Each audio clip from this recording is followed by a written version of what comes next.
그날 여름 장터에서 은설은 거지 스님 하나를 구했지요. 피투성이로 쓰러진 그 스님을 집에 데려와 간호했답니다. 허나 그 스님이 누구였을까요? 바로 23년 전 죽은 줄 알았던 진짜 왕자였지요. 왕자가 거지처럼 살아야 했던 이유, 그리고 은설이 왕비가 된 놀라운 사연. 지금부터 그 기적 같은 이야기를 들려드리겠습니다. 구독, 좋아요 꼭 눌러주시면 더 따뜻한 이야기로 보답드리겠습니다. 이야기 출발! 조선시대 한양 도성 근처 작은 마을에 은설이라는 아씨가 살았어요. 28살이었지요. 가난한 양반집 딸이었답니다. 아버지는 역적 누명을 쓰고 먼 섬으로 유배를 갔어요. 억울한 일이었지요. 은설의 집안은 하루아침에 몰락했답니다. 큰 기와집은 빼앗기고 남은 건 작은 초가집 한 채뿐이었어요. 어머니는 충격으로 병이 들어 자리에 누웠지요. 은설은 어머니를 간호하며 품팔이로 근근히 살았답니다. 허나 은설은 마음만큼은 가난하지 않았어요. 어려운 사람을 보면 그냥 지나치지 못하는 성격이었지요. 어느 여름날이었답니다. 비가 억수같이 쏟아지는 날이었어요. 은설은 장터에 약초를 팔러 갔지요. 그런데 장터 한 구석에서 소란이 들렸답니다. 뭔가 싶어 가보니 왈잡해 서너시 한 스님을 둘러싸고 매질을 하고 있었어요. 스님은 누더기를 걸치고 있었답니다. 거지나 다름없는 행색이었지요. 이 거지 중놈이 감히 우리 앞을 지나가. 왈잡해 두목이 소리를 질렀어요. 스님은 피투성이가 되어 땅바닥에 쓰러졌지요. 장터 사람들이 모여들었답니다. 허나 아무도 말리지 않았어요. 왈잡해가 무서웠거든요. 그때 양반 하나가 지나갔어요. 비단 두루마기를 입고 하인을 거느린 부자였지요. 허나 그 양반은 고개를 돌리고 그냥 지나쳤답니다. 또 다른 양반도 마찬가지였어요. 아무도 거들떠보지 않았지요. 은설은 참을 수가 없었답니다. 당장 멈춰라. 은설이 달려가 소리쳤어요. 왈잡해들이 돌아봤지요. 뭐야 이년은. 여자가 감히. 허나 은설은 물러서지 않았답니다. 사람을 그렇게 때리면 어떡하느냐. 당장 멈추지 못하겠느냐. 은설의 목소리는 떨렸지만 단호했어요. 왈잡해 두목이 비웃으며 다가왔지요. 아씨가 이 거지를 아느냐? 모른다. 그럼 왜 나서느냐? 사람이 죽어가는데 모른 척할 수 없지 않으냐? 은설이 쓰러진 스님을 부축했답니다. 왈잡해들이 은설까지 때리려는 순간이었어요. 저기요, 이분은 제가 모시고 가겠소. 은설이 품에서 은비녀를 꺼냈지요. 어머니가 남겨주신 유일한 재산이었답니다. 이걸로 용서해 주시오. 왈잡해 두목이 은비녀를 낚아챘어요. 흥, 오늘은 봐주지. 다음엔 조심해. 그렇게 왈잡해들은 가버렸지요. 은설은 쓰러진 스님을 일으켰답니다. 스님 정신 차리십시오. 스님은 희미하게 눈을 떴어요. 고맙소. 가늘게 말하더니 다시 기절했지요. 은설은 지나가던 짐꾼에게 부탁했답니다. 이분 좀 도와주시오. 집까지만 모셔다 드리면 돼오. 짐꾼이 스님을 업고 은설을 따라갔어요. 은설의 작은 초가집이었지요. 방 한 칸에 부엌이 딸린 초라한 집이었답니다. 은설은 스님을 방에 눕히고 상처를 씻겨줬어요. 이마가 터져서 피가 많이 났지요. 온몸에 멍이 가득했답니다. 은설은 약초를 다려 스님의 입에 넣어줬어요. 한참이 지나서야 스님이 정신을 차렸지요. 눈을 뜨자마자 본 건 촛불 아래서 약을 다리고 있는 은설의 모습이었답니다. 여기가 어디요? 스님이 물었어요. 제 집이옵니다. 장터에서 쓰러지셔서 모셔왔지요. 은설이 다가와 약을 건넸답니다. 스님은 약을 받아 마셨어요. 그리고 은설을 가만히 바라봤지요. 참으로 자비로우신 분이시오. 스님이 합장을 했답니다. 그저 사람으로서 당연한 일을 했을 뿐입니다. 은설이 고개를 저었어요. 아니요. 스님은 고개를 저으며 말했지요. 세상에 당연한 일을 하는 사람이 몇이나 되겠소. 장터에 그 많은 사람이 있었지만 아무도 나를 구하지 않았소. 부자 양반들도 그냥 지나쳤소. 오직 아씨만이 나를 구해주셨소. 은설은 아무 말 없이 미소만 지었답니다. 스님은 사흘을 은설의 집에서 쉬었어요. 상처가 조금 아물자 떠날 준비를 했지요. 마당에서 은설이 배웅을 나왔답니다. 큰 은혜를 입었소. 스님이 깊이 절했어요. 어디로 가시나이까? 북쪽산 깊은 곳에 작은 암자가 있소. 거기 돌아가 수행을 하겠소. 은설이 고개를 끄덕였지요. 강령히 가십시오. 스님이 품에서 작은 부적 하나를 꺼냈답니다. 이것을 받으시오. 은설이 부적을 받았어요. 이게 무엇입니까? 관음보살의 가피가 깃든 부적이요. 혹여 어려운 일이 생기면 이것을 보며 마음을 가라앉히시오. 그리고 만약 위급한 일이 생기면 북쪽산 청운사를 찾으시오. 거기서 현이라는 승려를 찾는다 하시면 돼요. 현이라는 이름이 참 좋으십니다. 은설이 미소 지었어요. 어려서 스승님께서 지어주신 법명이요. 텅 빈 마음을 드러낸다는 뜻이지요. 스님 말 현자였지요. 스님이 떠나려는 순간이었어요. 바람에 스님의 옷깃이 흔들렸답니다. 그때 은설은 봤어요. 스님의 오른쪽 어깨에 붉은 점이 있는 걸 말이에요. 마치 꽃잎 같은 모양이었지요. 참 신기한 점이로구나. 은설은 속으로 생각했답니다. 스님은 고개를 숙여 인사하고 떠났어요. 은설은 한참을 그 뒷모습을 바라봤지요. 왠지 모를 마음의 울림이 있었답니다. 그날 밤 은설은 잠을 이룰 수가 없었어요. 자꾸만 그 스님 생각이 났거든요. 왜일까? 그저 불쌍한 사람 하나 도왔을 뿐인데. 은설은 부적을 꺼내 보았답니다. 부적에는 작은 글씨가 새겨져 있었어요. 하늘이 보고 계신다. 그 글씨를 보니 마음이 편안해졌지요. 그로부터 보름쯤 지난 어느 날이었답니다. 북쪽산 깊은 곳 청운사라는 작은 암자가 있었어요. 거기에 노승 한 분이 살고 있었지요. 이름은 해운. 80이 넘은 늙은 스님이었답니다. 그리고 그 암자에 현이라는 젊은 스님도 함께 살았어요. 바로 은설이 구해준 그 스님이었지요. 어느 날 밤이었답니다. 해운 스님이 현을 불렀어요. 현아, 이리 와보거라. 현이 스승님 방으로 갔지요. 스승님 무슨 일이십니까? 현이 무릎을 꿇고 앉았답니다. 해운 스님은 한참을 현을 바라보더니 깊은 한숨을 쉬었어요. 현아, 이제 내게 말해야 할 때가 온 것 같구나. 무슨 말씀이십니까?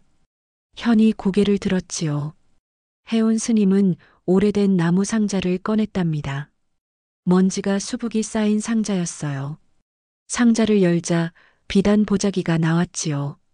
그 안에는 옥으로 만든 패 하나, 그리고 누렇게 바랜 편지가 들어 있었답니다. 해운 스님이 떨리는 손으로 편지를 펼쳤어요. 현아, 너는 내 아들이 아니다. 현이 깜짝 놀라 스승님을 바라봤지요. 스승님 무슨 말씀을? 현이 목소리가 떨렸답니다. 23년 전 일이었다. 해운 스님이 천천히 말을 이었어요. 궁궐에 소씨라는 후궁이 있었느니라. 임금의 총애를 받던 분이셨지. 그런데 소씨가 아이를 가졌다는 소문이 돌았어. 당시 대왕대비께서는 자기 양자를 왕세자로 만들려 하고 계셨지. 소씨가 아들을 낳으면 모든 계획이 무너지는 거였느니라. 현은 숨을 죽이고 들었답니다. 그래서 대왕대비는 밀사를 보냈다. 소씨를 죽이라는 명이었지. 해운 스님의 목소리가 떨렸어요. 그날 밤 소씨는 갓 태어난 아기를 안고 이곳으로 왔느니라. 뒤에서 자객들이 쫓아오고 있었지. 소 씨는 나에게 아기를 맡기며 애원했다. 부디 이 아이만은 살려달라고. 그리고는 자객들의 눈을 피해 도망치다가 낭떠러지에서 떨어졌느니라. 현의 눈에서 눈물이 흘렀답니다. 그럼 소승은 너는 그 아기다. 해운 스님이 현의 손을 잡았어요. 너는 임금의 아들이다. 왕자였던 거지. 현은 그 자리에서 주저앉았지요. 온몸에서 힘이 빠졌답니다. 아니옵니다. 소승은 그저 승려일 뿐. 그렇다. 해운 스님이 고개를 끄덕였어요. 23년 동안 너를 숨겨 키웠다. 대왕 대비가 내가 살아있다는 걸 알면 목숨이 위태로울 것이기에. 그래서 절에 숨어 지내게 했던 거였지요. 때때로 장터에 내보낸 것도 백성의 삶을 배우게 하기 위함이었답니다. 해운 스님이 옥패를 꺼냈어요. 이것은 임금께서 소 씨에게 내리신 옥패다. 왕자의 증표지. 그리고 너의 오른쪽 어깨에 붉은 점이 있지 않느냐. 그것이 바로 왕족의 표식이니라. 현은 자신의 어깨를 만져봤답니다.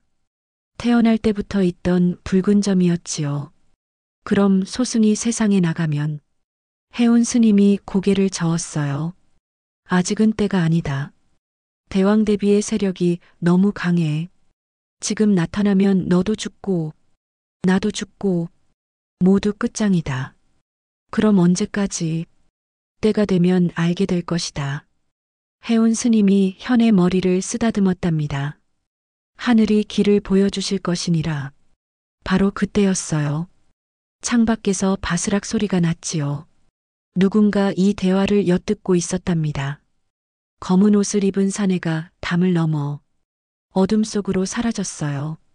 왕자라고. 그것도 서장자라니. 이 정보는 대왕 대비께 즉시 알려야겠군. 사내는 밤새 달려 한양으로 향했답니다. 한양 대궐 깊은 곳. 대왕 대비의 처소였어요. 60이 넘은 대왕 대비는 여전히 권력을 쥐고 있었지요. 임금은 힘이 없었고 대왕 대비가 조정을 좌지우지했답니다. 밀정이 무릎을 꿇고 보고했어요. 마마 큰일이 옵니다. 청운사에 임금의 숨겨진 아들이 살고 있다 하옵니다. 뭐라고? 대왕 대비의 손에서 찻잔이 떨어져 깨졌지요. 그것도 서장자라 하옵니다. 대왕 대비의 얼굴이 새하얗게 질렸답니다. 그 씨앗이 살아 있었다니. 내가 분명 소 씨와 함께 죽였는데. 대왕 대비는 이를 악물었어요. 23년 전 자신이 죽이려 했던 아기가 살아 있었던 거랍니다. 그자가 나타나면 현세자는 어찌 되느냐? 밀정이 조심스럽게 말했어요. 서장자가 나타나면 현세자는 폐세자가 되옵니다. 대왕 대비는 벌떡 일어났답니다. 절대 안 돼. 내 양자를 왕으로 만들어야 하는데. 당장 청운사를 급습하라. 대왕 대비가 소리쳤어요. 해운과 그 왕자를 모두 없애라. 증거도 남기지 말고. 그날 밤 청운사에 갑옷 입은 군사들이 몰려왔답니다. 의금부 군사들이었어요. 대문을 부수고 들어왔지요. 해운 스님이 법당 앞에 앉아 있었답니다. 해운 영모를 꾀한 죄로 체포한다. 의금부 관리가 소리쳤어요. 이 늙은이가 무슨 영모를. 해운 스님은 태연하게 말했답니다. 왕자를 숨겨 키우고 현세자를 폐하려 한 죄.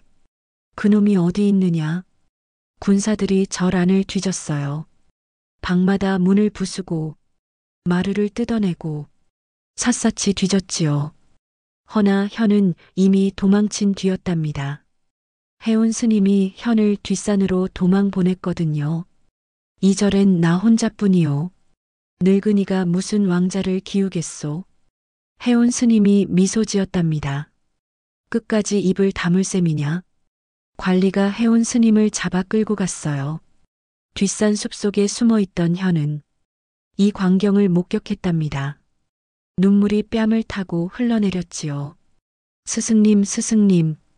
입을 손으로 막고 소리 없이 울었답니다. 해온 스님은 끌려가며 소리쳤어요. 하늘이 보고 계시느니라. 진실은 언젠가 드러나리라. 그 소리가 산에 울려 퍼졌지요. 현은 스승님의 마지막 말을 가슴에 새겼답니다. 그리고 어둠 속으로 사라졌어요. 며칠 뒤 한양 의금부 옥사에서 해온 스님이 고문을 받고 있었답니다. 왕자가 어디 있느냐? 마지막으로 묻는다. 관리가 채찍을 들었어요. 말했지 않소?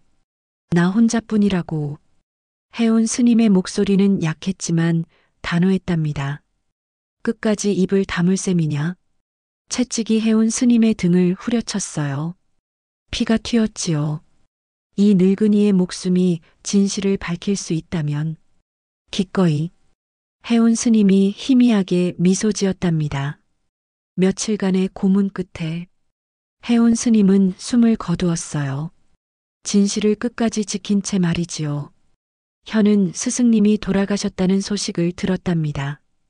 가슴이 찢어지는 듯 했지요.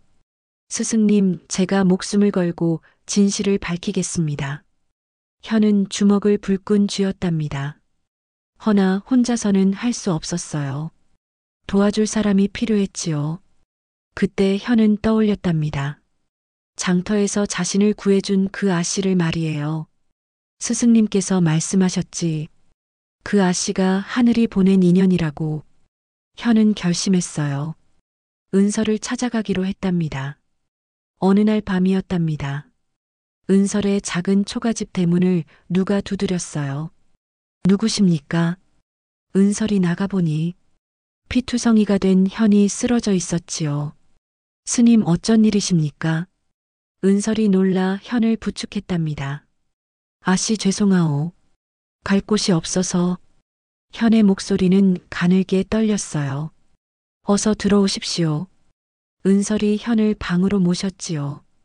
현은 온몸이 상처투성이었답니다. 며칠 동안 산속을 헤매고 다녔거든요. 은설은 상처를 씻기고 약을 발랐어요. 한참 뒤에야 현이 정신을 차렸답니다.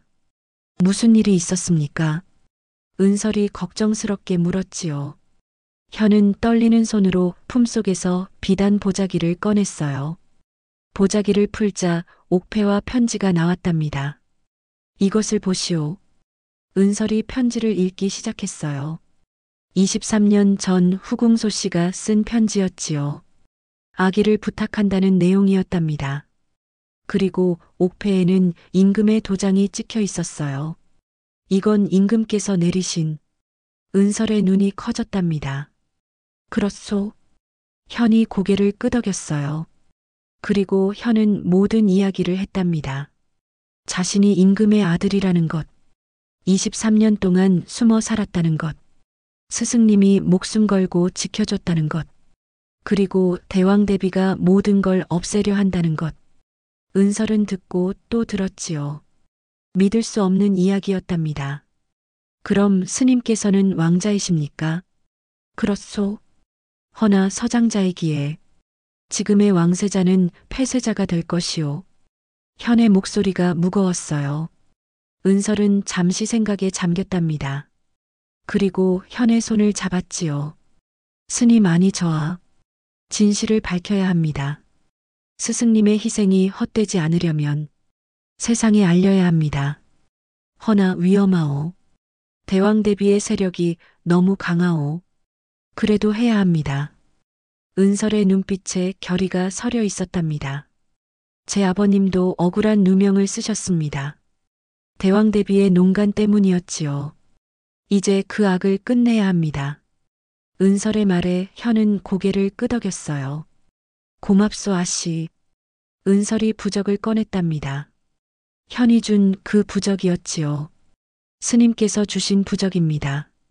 여기 뭐라고 써 있는지 아십니까? 현이 부적을 받아봤어요. 하늘이 보고 계신다. 그렇습니다. 은설이 미소 지었답니다. 하늘이 우리를 도우실 겁니다. 며칠 뒤 은설은 계획을 세웠어요. 먼저 청운사에 가서 더 많은 증거를 찾아야 했지요. 밤을 틈타 청운사로 향했답니다. 현도 함께 갔어요. 청운사는 텅 비어 있었지요. 의금부 군사들이 이미 철수한 뒤였답니다. 증거를 찾지 못했거든요.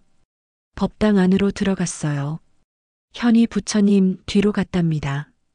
스승님께서 말씀하셨소. 진실은 불전에 있다고. 현이 바닥을 파기 시작했지요. 흙을 파내자 작은 나무함이 나왔답니다. 함을 열자 더 많은 증거가 있었어요. 태지, 소씨가 임금께 보낸 편지들, 그리고 또 다른 옥패. 이것이면 충분합니다. 은설이 증거들을 품에 안았답니다. 바로 그때였어요. 뒤에서 칼 뽑는 소리가 들렸지요. 꼼짝 마라. 의금부 군사 둘이 숨어 있다가 나타났답니다. 그것을 내놓아라. 은설이 재빨리 증거를 품속에 숨겼어요. 아쉬워서 도망치시오. 현이 은설을 감싸며 군사와 맞섰답니다. 스님 안 됩니다. 빨리요. 현이 소리쳤어요. 은설은 눈물을 흘리며 법당을 빠져나갔지요. 뒤에서 현과 군사들이 싸우는 소리가 들렸답니다. 은설은 산길을 내려왔어요. 뒤에서 군사들의 고함이 들렸지요. 저 여자를 잡아라. 증거를 가지고 있다. 은설이 필사적으로 뛰었답니다. 치마가 걸려 찢어졌지만 멈추지 않았어요. 넘어질 뻔한 순간 누군가 나타나 군사를 막아섰답니다. 은설아 어서 가거라. 아버지의 옛 동료 홍 대사원이었어요. 대사원 어르신, 우리가 이들을 막겠다. 궁궐로 가서 임금께 아뢰어라. 홍 대사원 뒤에는 여러 관리들이 있었지요. 은설은 눈물을 흘리며 다시 뛰기 시작했답니다. 궁궐 정문. 은설이 숨을 헐떡이며 도착했어요. 누구냐? 수문장이 창을 들이댔지요. 은설이 옵니다. 임금께 급히 알릴 일이 있습니다. 수문장들이 길을 막았어요.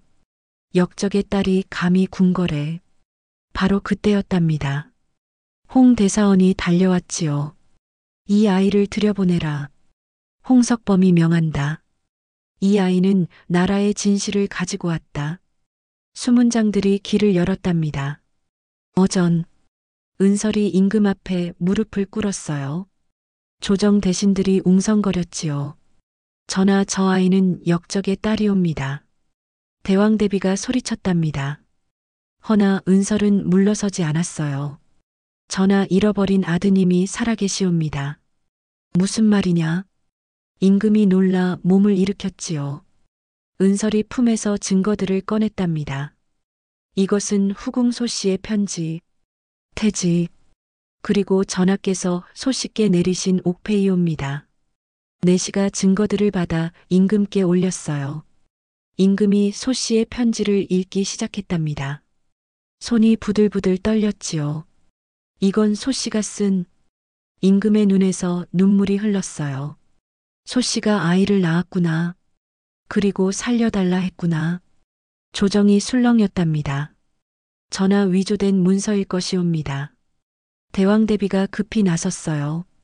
청운사 해운 스님께서 23년 동안 목숨으로 지키신 진실이옵니다. 은설이 외쳤답니다. 그 왕자가 지금 어디 있느냐? 임금이 물었지요. 의금부에 잡혀 계시옵니다. 당장 데려와라. 임금이 소리쳤답니다. 잠시 뒤 의금부에서 현이 끌려왔어요. 결박당한 채였지요. 임금이 현의 얼굴을 보는 순간 눈물이 흘렀답니다. 그 눈빛 소씨를 닮았구나. 전하. 현이 고개를 들었어요. 임금이 다가가 현의 상의를 벗겼답니다. 오른쪽 어깨에 붉은 점이 있었지요. 내 아들 내 아들이로구나. 임금이 무릎을 꿇고 현을 껴안았어요. 소씨가 너를 살렸구나. 조정 대신들이 충격에 빠졌답니다. 전하 설령 전하의 핏줄이라 해도. 대왕대비가 소리쳤어요. 이미 왕세자가 있지 않사옵니까? 임금이 대왕대비를 바라봤지요. 임금의 눈빛이 처음으로 차가워졌답니다. 대왕대비, 대왕대비께서는 나에게 소씨가 자결했다 거짓말하고 소씨를 죽게 하셨소. 내가 내 아들을 죽이려 하셨소. 임금의 목소리가 떨렸어요. 소씨의 유서를 보시오. 대왕대비께서 자객을 보내 소씨를 죽음으로 내몰았소. 대왕대비의 얼굴이 새하얗게 질렸답니다. 추국청이 열렸어요. 밀정들이 잡혀왔지요. 고문이 시작되자 모두 자백했답니다. 대왕대비의 명이었습니다. 밀정들이 통곡하며 말했어요. 소씨를 죽이고 왕자를 없애라는 명이었습니다. 대왕대비는 더 이상 변명할 수 없었지요. 결마무리. 며칠 뒤 어전에서 판결이 내려졌답니다. 대왕대비를 폐위한다. 임금이 선포했어요. 그리고 서인으로 강등하여 유배 보낸다. 대왕대비는 무릎을 꿇고 끌려갔지요. 현을 왕세자로 책봉한다. 임금이 현에게 왕세자의 옥대를 채워줬답니다. 현은 눈물을 흘렸어요. 아바마, 소자가 23년 동안 숨어 지내 죄송하옵니다. 아니다. 임금이 현을 껴안았답니다. 덕분에 백성의 삶을 배웠지 않느냐? 거지처럼 살며 가난을 알았지 않느냐? 그것이 진정한 왕의 자격이니라. 그리고 임금이 은설을 불렀어요. 은설아, 전하, 내가 없었다면 이 진실은 영원히 묻혔을 것이다. 큰 공을 세웠다. 황공하옵니다. 은설이 고개를 숙였지요. 은설을 세자빈으로 책봉한다. 임금이 선포했답니다. 조정 대신들이 일제히 절했어요. 성은이 망극하옵니다. 그리고 한윤 대감의 역적 누명을 벗긴다. 임금이 덧붙였답니다. 즉시 유배지에서 불러들이라. 은설의 눈에서 눈물이 흘렀지요. 아버님, 고맙습니다, 전하. 한 달 뒤 유배지에서 은설의 아버지가 돌아왔어요. 아버님, 은설이 달려가 아버지를 껴안았답니다. 은설아 고생했구나. 아버지가 딸의 머리를 쓰다듬었어요. 석 달 뒤 가래식이 열렸답니다. 화려한 가래식이었지요. 현과 은설이 학궁례를 올렸어요. 현이 은설에게 특별한 것을 건넸답니다. 백자사발에 담긴 축이었어요. 이게 뭡니까? 은설이 놀랐지요. 장터에서 굶주린 백성들에게 나눠주던 죽이요. 현이 죽을 한 숟가락 떠서 은설에게 건넸답니다. 이 죽의 맛을 잊지 않겠소. 백성이 굶주리는 나라는 만들지 않겠소. 그리고 현이 은설을 바라봤어요. 해온 스승님께서 목숨으로 지켜주신 이 나라를 백성을 위한 나라로 만들겠소. 은설이 눈물을 흘리며 죽을 받았답니다. 저도 맹세하겠나이다. 저하와 함께 백성을 돌보겠나이다. 두 사람이 함께 죽을 먹었지요. 엔딩. 세월이 흐르고 흘렀답니다. 선왕이 돌아가시고 현이 임금이 되었어요. 은설은 왕비가 되었지요. 그로부터 10년이 지난 어느 날이었답니다. 임금과 왕비가 장터에 나왔어요. 손수 죽을 끓여 백성들에게 나눠주었지요. 저분이 우리 임금님이시라네. 직접 죽을 퍼주시는구먼. 백성들이 감탄하며 말했답니다. 임금이 한 늙은이에게 죽을 건넸어요. 10년 전 그날 장터에서 왈자폐에게 맞을 뻔했던 바로 그 사람이었지요. 어르신 많이 드십시오. 전하 성은이 망극하옵니다. 늙은이가 눈물을 흘렸답니다. 이 나라는 백성의 나라입니다. 임금이 미소 지었어요. 옆에서 왕비도 함께 죽을 나눠주었답니다. 죽 끓이는 향기가 장터에 가득 퍼졌지요. 백성들이 노래하기 시작했어요. 죽향이 퍼지네. 자비의 향기여.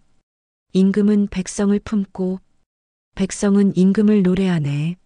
한 여인이 한 거지를 구했고 한 사람의 자비가 나라를 구했답니다. 23년 동안 한 노승이 왕자를 지켰고 한 아씨가 진실을 밝혀 모두를 구했지요. 훗날 사람들은 그들을 이렇게 불렀답니다. 자비왕 현, 자비비 은설, 그리고 지혜승 해운. 여러분, 이 이야기는 우리에게 말해줍니다. 작은 선행이라도 헛되지 않는다고요. 권력자의 악행은 언젠가 드러난다고요. 정의는 반드시 승리한다고요. 오늘날에도 마찬가지 아니겠습니까? 선한 일을 하면 반드시 복이 돌아온답니다. 하늘은 다 보고 계시니까요. 작은 선행 하나가 한 사람의 인생을 바꾸고 나라의 운명까지 바꿨답니다. 여러분도 오늘 작은 선행 하나 베풀어 보시지 않겠습니까? 그럼 오늘 이야기는 여기서 마치겠습니다. 재미있게 들으셨다면 구독과 좋아요 부탁드립니다. 다음에 또 재미있는 이야기로 찾아뵙겠습니다. 감사합니다.